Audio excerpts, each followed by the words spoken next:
just recently, within the past year, in Eastern Europe, I found coins dating back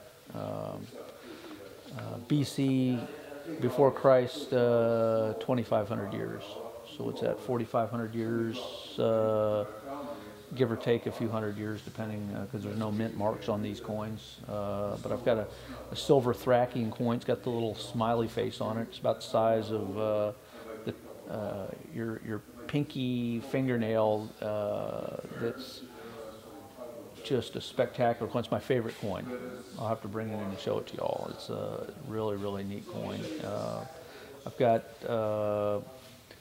gold coins, silver coins that are, thousands of years old, Roman, Thracian, Byzantine, Germanic, Celtic, just all kinds of different stuff. We've got plate fleet coins. It's funny, when I'm in Europe, Stu and I went over there and we were talking about bringing some gifts for the guys in Europe and some of the metal detecting federations, and I called over just to make sure these gifts would be appropriate, and they started laughing at me. And our coins, the coins in the U.S. that date back to the 17 and 1800s, and sometimes 1600s up in the Northeast, are new coins, and they wouldn't even have value in Europe, because the European coins, they go back thousands of years. Our coins go back a couple hundred years. So it's kind of interesting that we were going to bring an old coin from the U.S. over there, and they would look at that and say, "Oh man, that thing's brand new."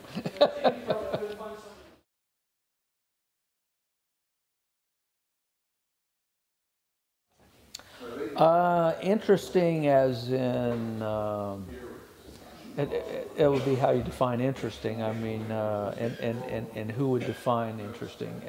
For me, I think some of the most interesting finds are some of the older coins and relics I've found. I found a bronze lizard, a gecko, that was a pendant that was probably worn by a Roman child. It's got a hole through the center of the head, and it was probably a pendant worn on a little leather or string. Some royalty was wearing that. I thought that was pretty cool. And the people that I was hunting with were joking that there's geckos in Florida, and I find a gecko in Eastern Europe metal detecting. And I thought that was an interesting find. It's not particularly valuable, but it's pretty interesting. Obviously, the coins and Thracian coins is, that's just a spectacular civilization that dates back pre-Christ. We found a sword dating back 1,000 years. It was dated to 900 AD. That the darn thing looked like it had been in the ground 5 years. It was in pristine condition. No handle, obviously. The handle had long since rotted away, but the metal, it's being preserved as I speak.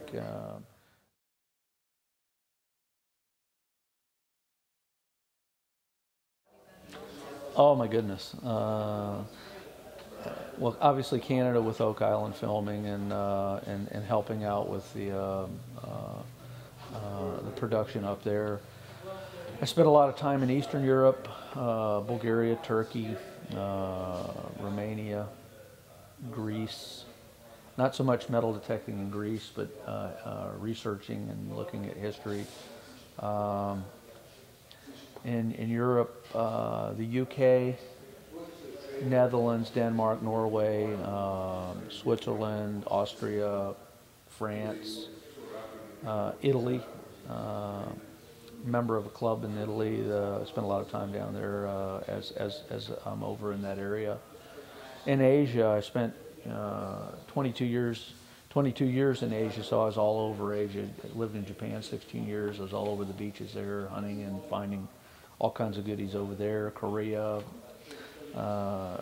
Singapore, Malaysia, Thailand, Indonesia, went to China, Hong Kong.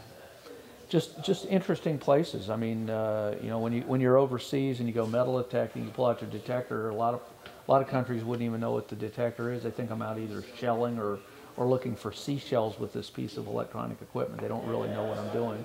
So the virgin areas like that offer spectacular finds in terms of numbers of finds and how old they are for that area. So.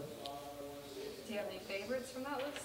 Oh yes, my favorite country, I guess, in Eastern Europe would be Bulgaria. It's the country of treasures. Bulgaria used to encompass Constantinople, which is now Istanbul, which is the only city on Asia and in Europe, which is just a spectacular place to hunt. Bulgaria has the Thracian, the Byzantine, the Celtic, the Turkish. They've got just 10,000 years of history, and the country is called the country of treasures for a reason. Every year there's tens of thousands of artifacts found. I mean, pretty much any place you walk you can find artifacts over there. They got the Roman roads coming out of Constantinople going down into Italy and places north. It goes up to the Danube River, which is the northern border of the Roman Empire. There's Vidin and just all kinds of really interesting places to go hunting over there.